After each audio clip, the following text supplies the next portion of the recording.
So what's the latest on Greg? Greg's had a good week. We'll see where he is after tomorrow, but right now everything's on schedule.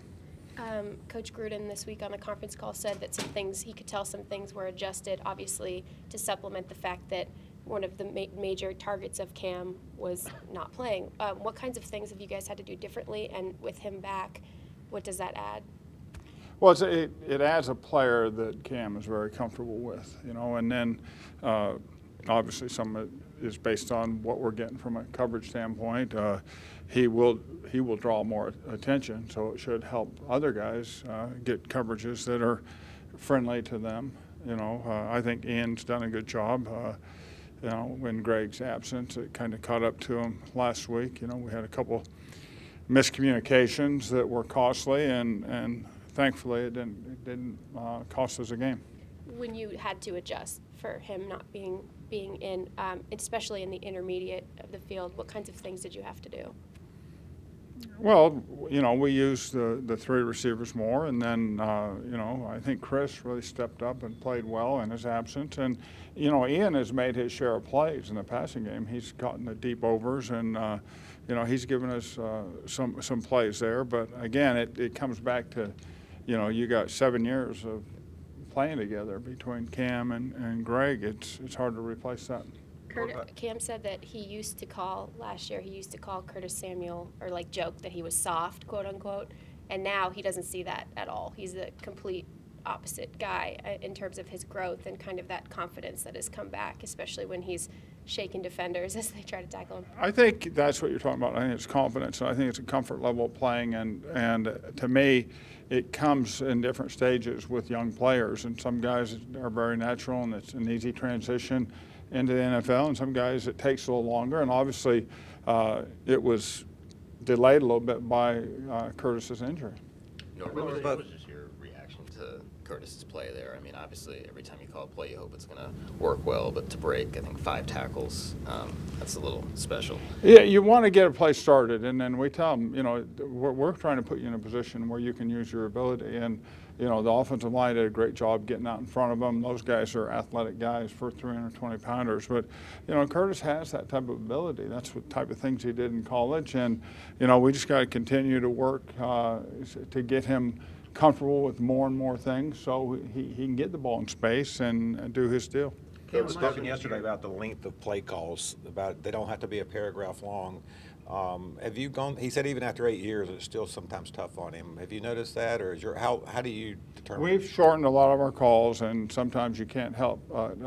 There's a fine line between making sure everyone knows what to do and then making the calls as short as possible. And when you have a lot of rotating players like we've had in the offensive line and at all other positions, sometimes you add another word to just confirm that the guy knows what he's doing. But we've shortened a lot of our calls, and I think it's helped everyone. John Payton was saying in a row this year that even for New Orleans, that Breeze plays might be longer than some other quarterbacks he's worked with. What's your experience with that? How do you manage that? Well, we've had both, and we're in a system where 20 years ago, we did tell everybody what to do on every play, and that's 5 receivers and then the offensive line, and then it's a protection, and it's a formation and a shift and all that. So we've tried to just, tighten that down and make it easier on everybody. Coach, Devin's a guy who's taken a lot of flack from fans on Twitter and did so again last week, but what are some things that you've seen from him that maybe aren't showing up so far in the stat sheet? Funch is playing good. You base it on the opportunities you get, and he's making the most of his opportunities. We're a group that's growing, and I think he's played really well, particularly the last couple of weeks. You seem to be a group that's growing, but there's so many weapons, and you seem to be getting the ball into their hands earlier in the play. Is that kind of to make life easier a little bit on Cam, or is it just a matter of getting the ball in the hands of playmakers and letting them work? Well, we're trying to get everyone involved, but a lot of it depends on who we're playing and how they're playing us and the opportunities they give us.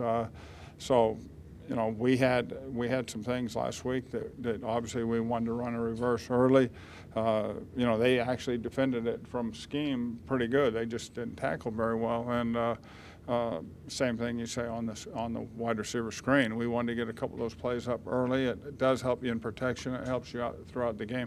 Norv, it seems like every week that the offense has benefited from using Christian as a decoy. Obviously, he was used that way last year too, but has his ability to like run the ball is definitely improved this year? Do you think that's kind of made him more effective when you want to use him like that? Well, I'm not sure, that I would ever use the word decoy on anything. He's filling a role, and there's plays where he goes off in motion or runs a swing, and sometimes he gets the ball in that, sometimes he's an eligible receiver in that, and sometimes he's running it so we can run another play.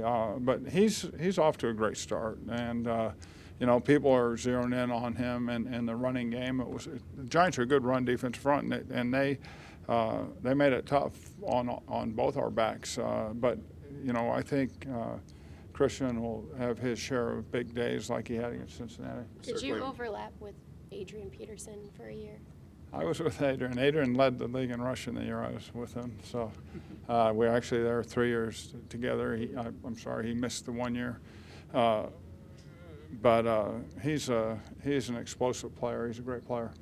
Seems like every week you've overlapped with somebody. Well, that's what happens when you've overlapped this thing for 34 years. I'll give you another one, Norv. How about Alex Smith? I know you were with him early. I coached Alex in 2006, and it was a great year for me and for Alex. He'd been drafted in 2005, and I don't know how active people were on Twitter back then and social media, but people weren't real happy with the way he played, and he really had a breakout year in 2006, and he did a lot of good things. And we went from a team that won one game the year before. We were 7-9, and it was a good team. And he and Frank Gore had their breakout years that year. And it was a lot of fun to be around them. How would you characterize your time with the Redskins? It was awesome, and my family, basically, my kids grew up there. We were there in D.C. 7 years.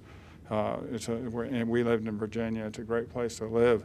There's things that happen in this league you can't control. I worked for 3 owners. Jack Kent Cooke passed away after 3 years, and then his son owned the team, and then Dad Snyder bought the team. So obviously, when you have that kind of transition, and in this case it was turmoil, you manage it the best you can. But in '99 we won the division and won a playoff game, and we're close to winning another one, and it was a good time for me. You were let go after a winning record, weren't you? I was let go. Yeah, we had our issues, Dan and I. So that's 18 years ago. I told the guys the other day, so I don't remember much of it. Norv, circling back to Devin, Washington's been pretty good, a top 10 pass defense, but how does he match up against the secondary? And I guess what advantages can he exploit? This is a good secondary. They're good, talented guys. They had a rough night in New Orleans, and that's a tough arena to go into under all the circumstances they had.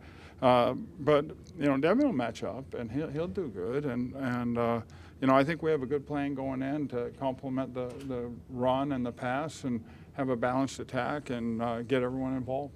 One more question on the word count. How many words do you think is like a good number for a play call?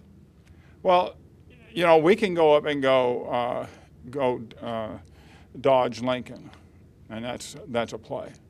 So, that's a good number for everybody. Now we can go up and go shift, jack right slot, toy, key left, 7-8-6 F drag sneak. So I mean, you can go either way with it. Norv, how's Torrey Smith playing so far this season? I know you want to get everybody involved. Torrey's doing good. Torrey's, when we put DJ in and we put Curtis in, he's got to go in for somebody. And Torrey's some plays that he would have opportunities to make. I think it's happening that way. But he's a threat, and people have to defend him. And he is running great, and he gets noticed out there. And he had a chance. Go back and look at the tape early in the game, or I think probably not early in the game. Third quarter, he ran down the middle and beat everybody, and Cam just didn't see him. Cam was looking outside, and it was going to be the easiest touchdown he's had. Yeah. So he's a threat. What'd you think of Cam's block? Cam, you know, I've seen guys get in the way and shield and go. I haven't seen a guy, you know, block like he's a fullback, but it was impressive.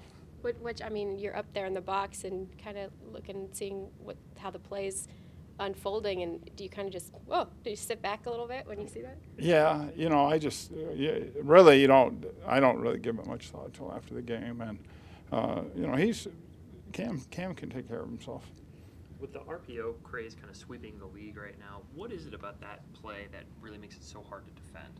Well, you used to go up and you'd call a run and check to a pass, and the defense could hear you. This ties a run and a pass together. So if you overplay either one, you have an option. And there are limitations because, you know, with your line blocking the run, there's only a certain amount of things you can do throwing the football. But it's been effective for us. And, you know, Cam's been doing it since he got here.